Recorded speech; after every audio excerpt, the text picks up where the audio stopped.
We traveled to China for the first time and spent more than 2 weeks in the country. We had an amazing time, and now we are back to present you our refined 2-week itinerary, which is especially great for first-timers. We put a lot of thought into creating the perfect travel plan, so stay tuned until the end. The itinerary in this video covers Beijing, Xi'an and Zhangjiaje National Park, as well as 2 ancient towns in Hunan province, right before we round up our journey in Shanghai. In the description, we link to our itinerary and travel tips, as well as all the entrance tickets we mentioned in the video. We start our journey in Beijing, where we spent 5 to 6 days in total. The first destination is the historic Great Wall of China. We recommend the Mutianyu section because it's less crowded than the other 2 in the Beijing area and has breathtaking landscapes. There are 3 parts you can walk along, each with different highlights. It's a full-day activity and you can book your transport and entry ticket on Klook with or without a guide. We paid 320 yuan per person, which included the shuttle, the entry and the cable car rides. On your second day, you can visit the Forbidden City and the Tiananmen Square. The entry to the Forbidden City costs 60 yuan, tickets are available on the official website or as a guided tour on Klook. Attending the square and the ceremonies are free, but you still need to book the admission through a WeChat app. We recommend either starting with the flag raising ceremony in the morning and then visiting the Forbidden City, or the other way around, starting in the city and finishing with the flag lowering ceremony in the evening.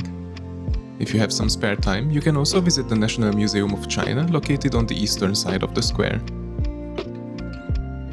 Next up, 2 half-day activities, the Summer Palace and the Temple of Heaven.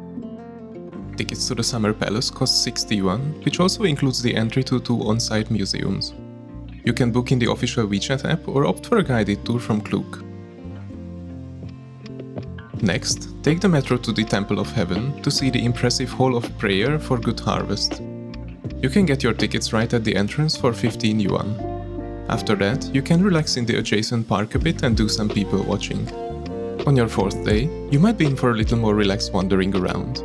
You can check out Xi'an Main Street for some window shopping, picking up souvenirs and trying local delicacies. After that, make sure to take a turn to one of the neighboring hutongs to see a more traditional side of Beijing. On the last day, we recommend visiting the 798th Art Zone, the most famous art district in the city. Another great contemporary area is Wukesong, with probably the hippest shops and restaurants in Beijing. The capital is an amazing place to try authentic Chinese dishes from all over the country. But the regional highlight is definitely the Peking duck. A great spot to taste it is Hua's restaurant, recommended to us by a local friend. The second must-try, in our opinion, is Beijing-style hot pot, perfect for a long evening with beers and friends. As for accommodation, we recommend staying in the area to the east of the Forbidden City for easy access to all major attractions. For budget options, we found the area between the 2nd and 3rd ring road to be the sweet spot. This is also where we stayed and used the metro to commute.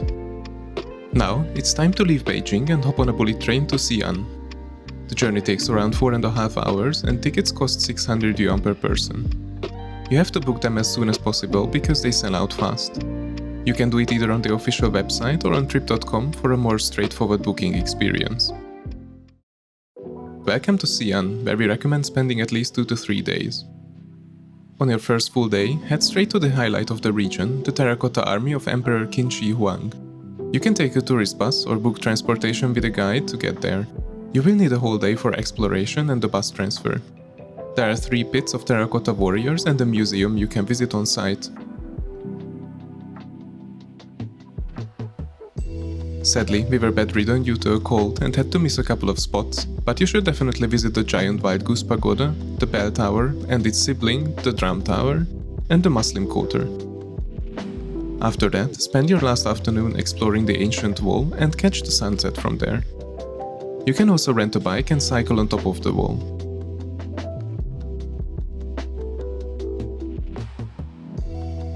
Xi'an has a vibrant culinary scene centered around the Muslim Quarter. There are many famous local dishes. Our favorites were the spinach noodles, the fried pork belly, the biang biang noodles and the hot and sour dumpling soup. Many of the sites are located inside the city wall, so this is the ideal spot to book a hotel. More affordable options are also available just outside the wall. From Xi'an, catch a flight to Zhangjiaje in the Hunan province. Here you can explore not just one, but 3 destinations. After your flight, get a taxi and head straight to Wulingyuan, which lies close to one of the entrances of the Zhangjiaje National Forest Park. Get a good night's sleep, and enter the park early on the next day to avoid the tourist crowds.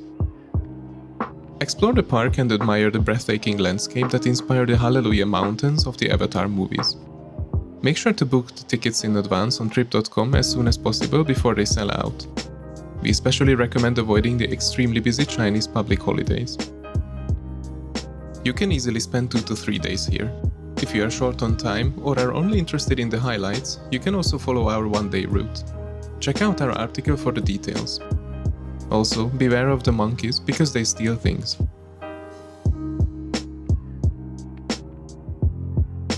While in the region, you can head up to the Tianmen mountain and also visit the famous glass bridge as a full-day activity. Due to bad weather, we didn't manage to go up to the Heaven's Gate, unfortunately. For consolation, we opted for a nice dinner instead. Next, we travel to the ancient town of Furong by bullet train, which takes around 20 minutes. You could do this as a day trip from Zhangjiaje, but we recommend staying for a night to experience the town during the evening light-up. There is a one-time entry fee of 108 yuan to the old town, but you can stay as long as you want. You can spend the day walking around the river and exploring the ancient streets. Make sure to head down to the foot of the hills to get the best views of the magnificent waterfall. We recommend booking a charming traditional accommodation in the old town area. Most hotels also offer a taxi pickup service from the train station. The illuminations start at around 7 PM in the summer and lend the town a completely different atmosphere. Walking among the traditional buildings almost feels like being in a fairy tale. Make sure to head down to the waterfall once again to see its ever-changing colors during the night.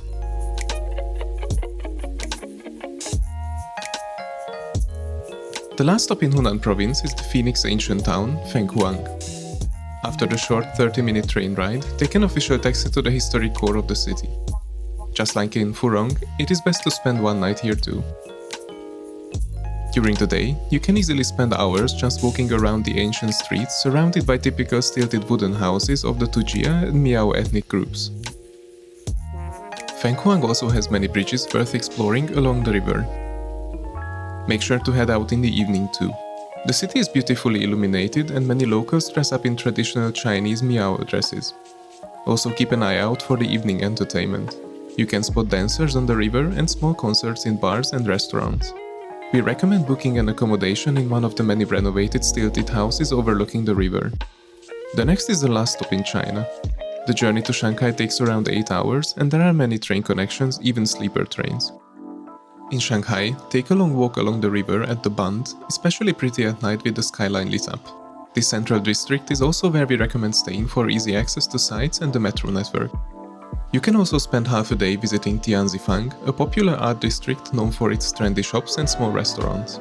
Make sure to try some traditional tea there, and you can even pick up some last-minute souvenirs.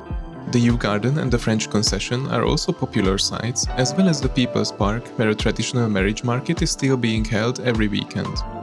When headed to the airport, you might as well take the opportunity and ride the world's first operational maglev train. And with that, we've reached the end of our journey through China. But before we head home, one last thing. Our cost breakdown. How much you spend will of course depend on your travel style. But we can certainly say that China is an affordable country to travel, just slightly more expensive than Southeast Asian destinations.